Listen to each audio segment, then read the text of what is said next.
spaces. Crawl spaces have a delicate function. They can elevate the home. People like it, therefore the home is a little bit higher. In the south, other places where it's moist, the idea is to protect the home from moisture. The home is built out of wood. The wood can get really damaged by moisture and the entire house can fall apart. So if you lift the home up a little bit, the crawl space helps you protect from that, supposedly.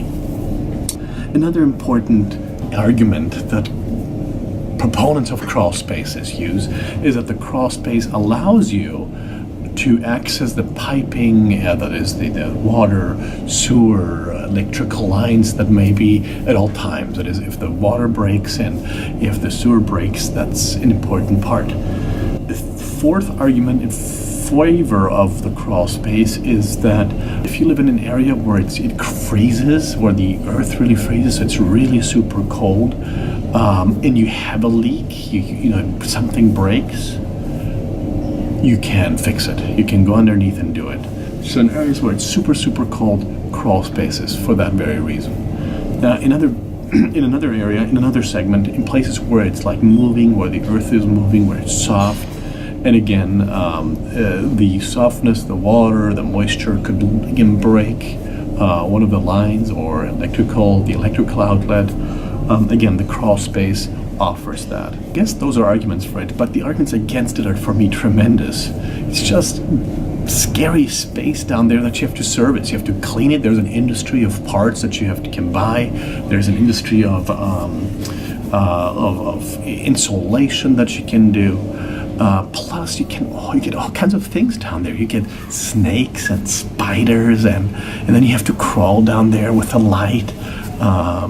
It just doesn't make for a cozy experience. I guess you could say if you don't, the best thing is, of course, get a cellar, go all the way down. But a cellar costs more money. You gotta dig 3 more feet to remove all the earth. You have more concrete. You've got more treatments that you have to do. So the crawl space might be the area in between. Of course, just a concrete slab is the cheapest way to go. But if you live in an area that's dry, where you don't have a concern that it's going to freeze or that's going to significantly impact you, I guess the concrete slab, the concrete just area would be the best one. It's certainly my preferred one. Super. And so after this is done, so you take it off tomorrow, but then you still have to insulate it, right? You have to put... No? No, they don't do any insulation. They do insulation in slab and grade. Slab and grade. Slab and grade will be concrete, the whole thing, like that one. That one will be concrete all inside. We have the crawl space here. In your opinion? I think those ones better because you can go underneath and fix it whatever you want. Whatever you have a problem. Because this one... In that one, you need to have the break concrete and find out where is the problem. If something breaks underneath. I see. Yeah. That's true. So it's easier service.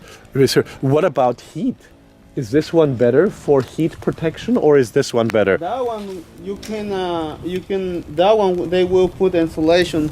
They'll put insulation underneath. Yeah. Like this one, there's just concrete. It's always cold. The floors are always cold. That one, the floor will be not cold because that one will have insulation underneath. In the floor will be a wood. It's not the same. It's called concrete. Concrete, yeah. Okay. Yeah. Has a joists and has a floor that wood. That works. And has insulation. Okay, great. I say déjalo ya sí.